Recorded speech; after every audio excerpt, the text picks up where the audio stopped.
Great. More bad news. Blade and spear, shield and stone. To arms, they come.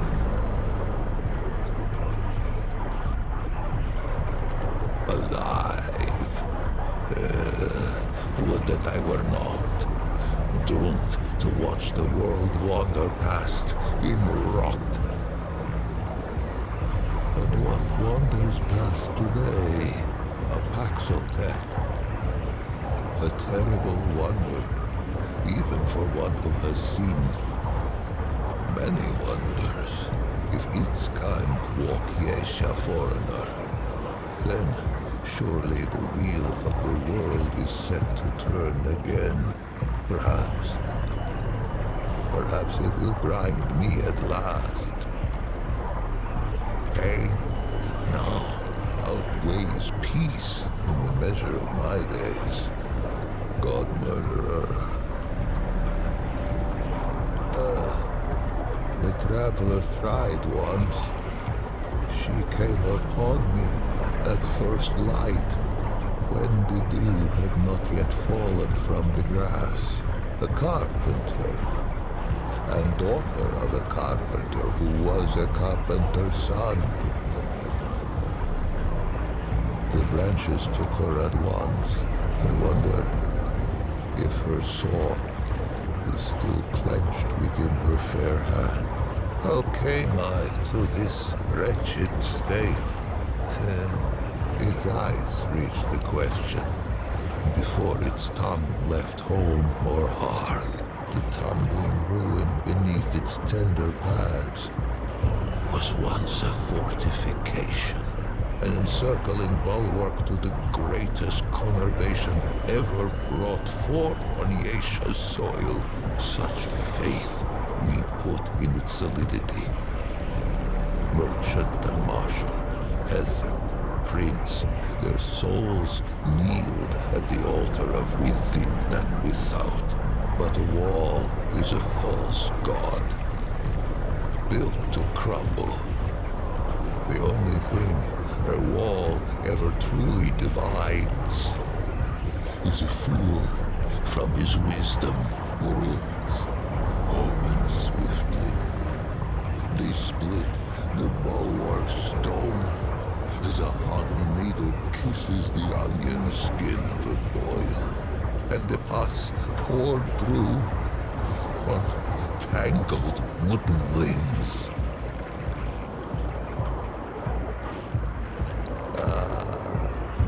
Teeming with life. The sun has never shone on a city greater, ruined, so that I might not even visit it in dreams, charnel, by the root. Yes, the final calamity. Their numbers endless. They rushed upon us like a river in flood. The end began. For 40 days, we fought them on these steps. The soldiers fell first, then the officers. Then they called upon the priests. We knew the children would be next. And so, we flung our very bodies into the breach. Some were torn apart like green shoots in a glutton's teeth. Others were swallowed whole and vanished from the sphere. I stuck, anguished cork in the malign bottle. It seethes around me. It waits to disgorge its grotesqueries once more upon Yesha's scalded skin. Please, Paxotech, wanderer, it who would do right, put its edge to this cursed snarl. Vent its rage upon it.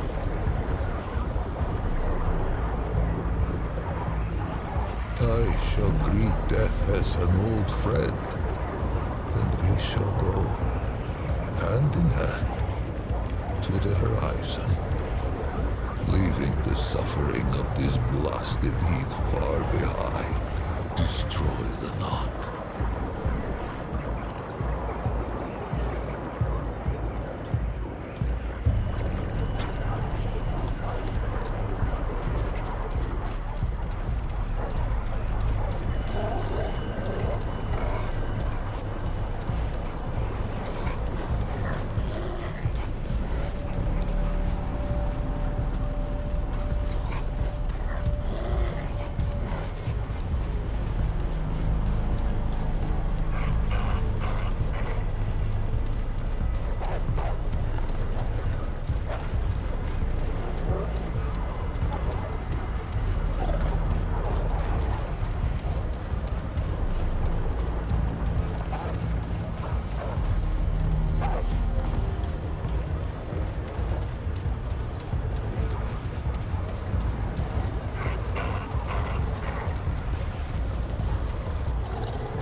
cylinder. You're alive. Where's... What happened?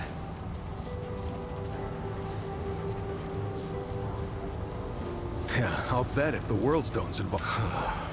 Look, wait, what? Right, we gotta... No. Oh, what the hell? Oh, no. I don't know. You should go see... Turns out that was the... That's the thing. Anyway. No. And she... Commit... That's the thing. Stay safe, traveler.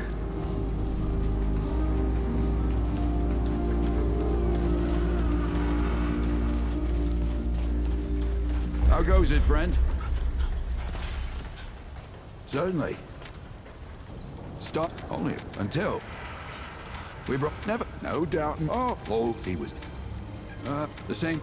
She's been built. But she gave me a fan. When you anything else?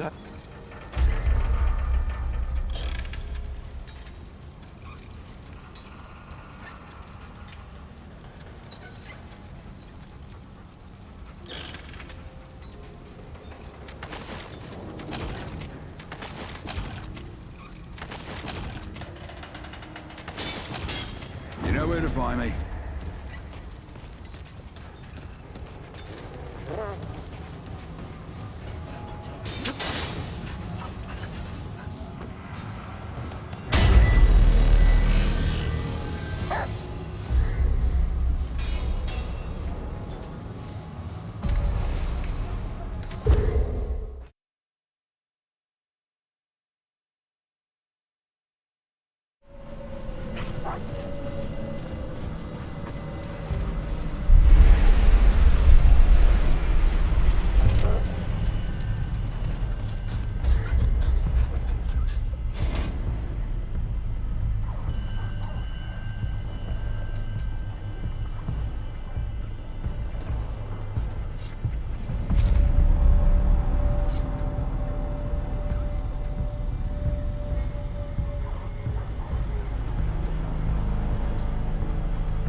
Holy hell.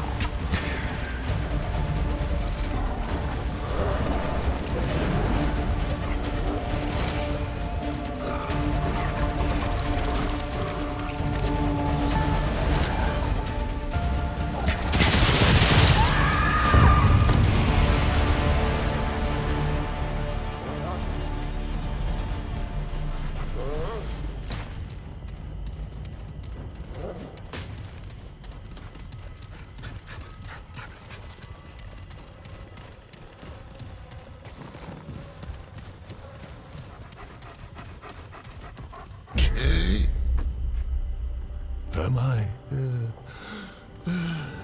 Is this real?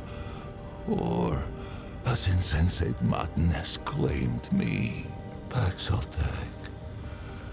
I have not tasted air unmixed with the foul humors of the tangle in an age's age, nor dared I dream that I ever might again, much less feel the soft touch of good soil beneath my hooves, or the kiss of the wind on my free fur.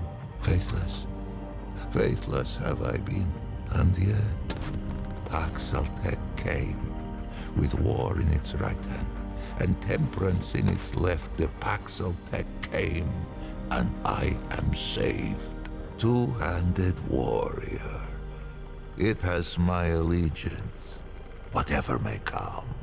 Paxaltech have a gift for death, this much is true, but they are not all destroyers. Perhaps if it fights with us, perhaps the root may yet be crushed under the wheel of time. Take this, though it be a relic of we Lamer, stewards of death. Wield it in defense of life. No thanks is needed, for I owe it a debt unpayable. I think I shall linger here a while yet. Many are those who fell on these blood-soaked steps. And no, some are now naught but bones. They each deserve the funerary rites of royalty. These I shall endeavor to complete with whatever time is left to me. If its road should ever wind this way again, grace me with a visit. There are yet tales of Yesha, I might tell it, if it cares to hear them shared. On the contrary, it has been ages since I felt so very much alive. Let us first be properly introduced.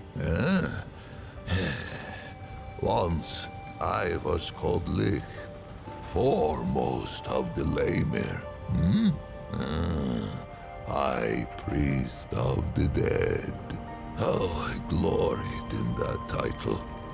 Would that I had known the irony. A funerary priest of the deathless, the highborn. One who wraps the powerful in glory, and a Muslim who seals the secrets of the eternal Empress with sweet seed oil and with night sap. We guarded the flesh of the great and sought their resurrection among these trusted sacred pan. I was the utmost.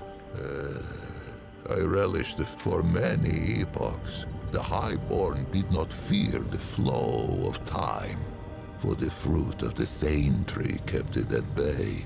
But there are other ways to die. Misadventure.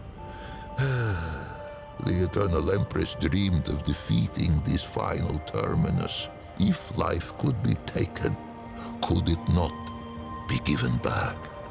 The flesh was preserved against that question's answer. This was the province of the Lamir. But let us start at the beginning. Much would I have it know. And to know all, it must know what is first. Would it hear the history of the pan? In the time before time, the Pan lived in the place that was. It is said that there came a great plague that ravaged the land so that the fields were seeded only with the bones of the dead and yielded only the cries of the bereft. With his flock drowning in woe, the leader of the Pan held forth a great decree. 100 ships were built to hold 10,000 souls, with their god of many faces cutting the waves before them.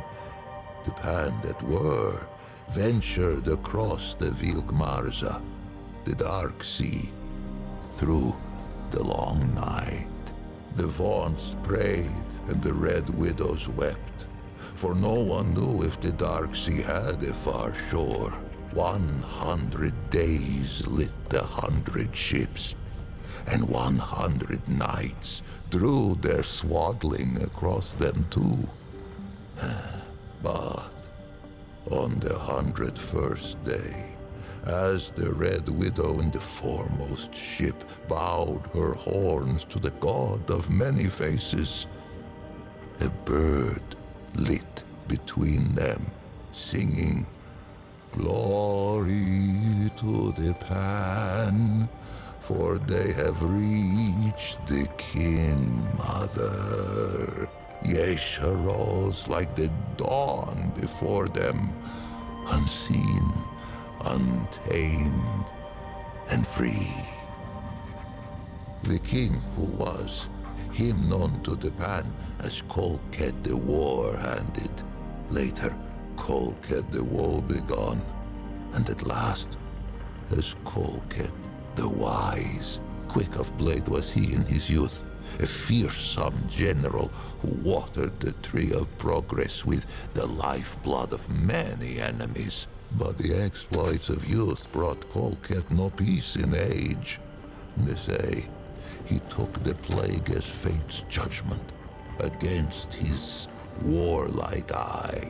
Fate offered a choice: flee the land of his fathers, or end his line as the king of death. Kolket hesitated no more in pilgrimage than he had in war. He raised up ships as once he had raised regiments. He sailed from the place that was with a heart full of hope. He was never to see Yesha's shores. He passed in peace before the crossing's end, greeting death with grace. The god of many faces had been with the Pan since the place that was. Longer. None speak of a time before its guardianship. It was a god as real as the soil beneath us.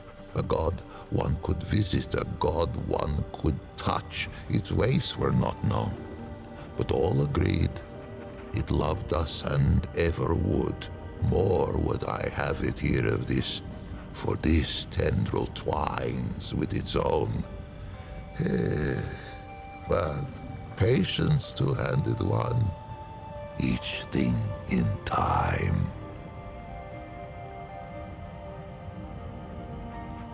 In those days, there was no empress. There were no queens. Kolket the Wise passed on the dark sea and left no heir. It was only agreed that the clergy should step in where Kolket had stood. The Vaughnts spoke for the many-faced one, and the Red Widows spoke for the sun, stone, sky, and stream. It had been ever thus. Now, they linked hands to cradle the destiny of the Pan. For 80 days, the Vaughnts fell prostrate upon Yesha's unfamiliar shore. They prayed for a sign that our searching was over, and that this forest should be ours. On the 80th day, 2 forms emerged from the depths of the jungle. First came a doe with coat of red, Where it walked, the soil gave forth flowers and sweet berries, and they took it as a sign of grace. But behind the doe came another, a wolf with fur as lightless as the obsidian waves the Pan had so lately crossed. Surely, this great beast was a portent of death. Yet, desperate were these threadbare priests of old, and of these visions to their charges, these Vaughns spoke only one. And why not? The doe fills all who glimpse it with a spirit of hope and a sense of growth. It leaps among the shrub and bramble even now, even with Yesha sundered by the root. There are those who think it more than a spirit, a god in waiting.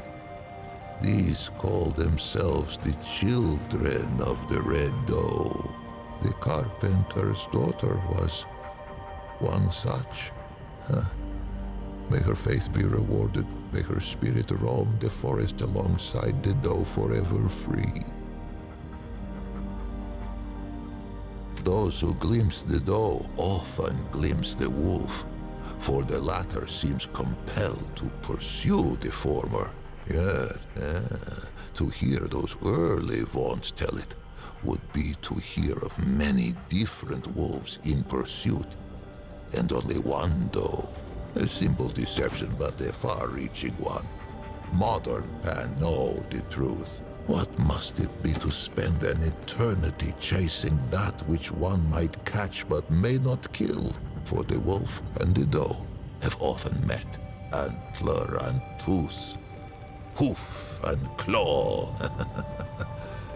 The doe may spill the wolf's blood, and the wolf may taste the doe's flesh, but never the other's life to take.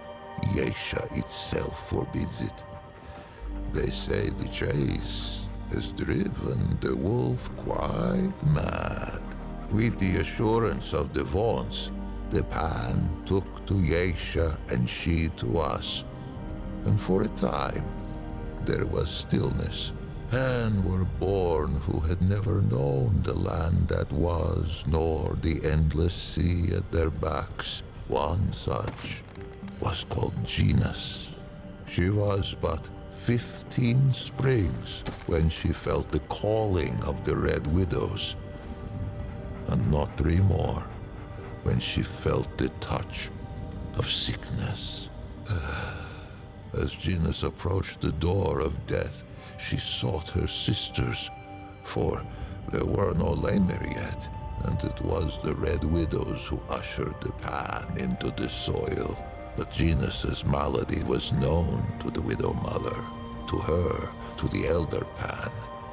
It seemed the plague had found them again, even on this distant shore.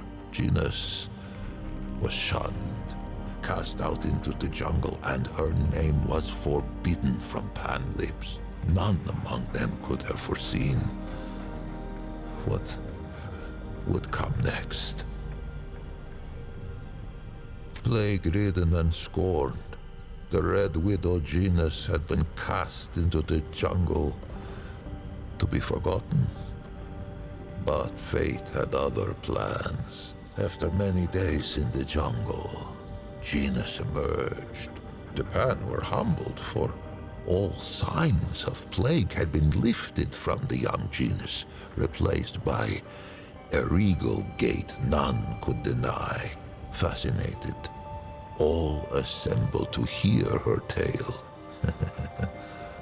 And quite a tale it was. Genus spoke of a vision that had come upon her as she lay in the moss, gasping out her last. In her vision, the plagues had returned. Pan, young and old, wailed and keened and spat their last blood on Yesha's pristine sand. But then, when all seemed lost, a great tree rose out of the jungle, strange and wonderful, and heavy with luminous fruit. This tree, the Thane, she named it, gave all who ate of it a life unending. The Pan embraced it, and their glory stretched on for 1,000 epochs. Zenos rose to power on this. A spire built of words. By spreading her the red wheat in time among the jungle, it is suffice to say, and yet many in the Thane 500 many of those. Now she had been reaped for ye many by the it was no plague unless with that great Zenos, what of the but none more. No, it was then. 14 they trade. They called it fear. There were but there at the green hoon.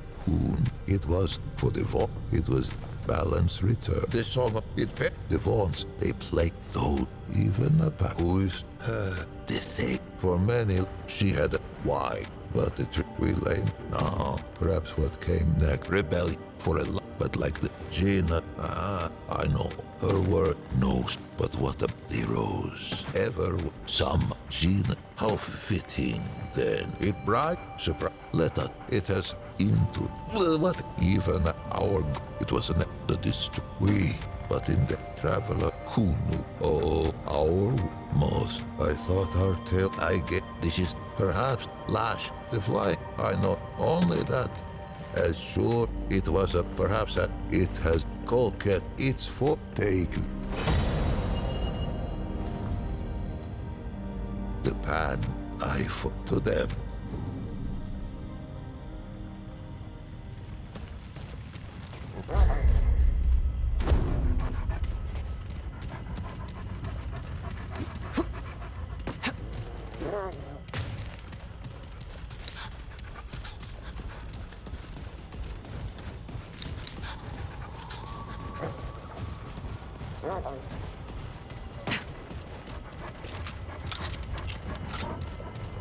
Can't carry any more.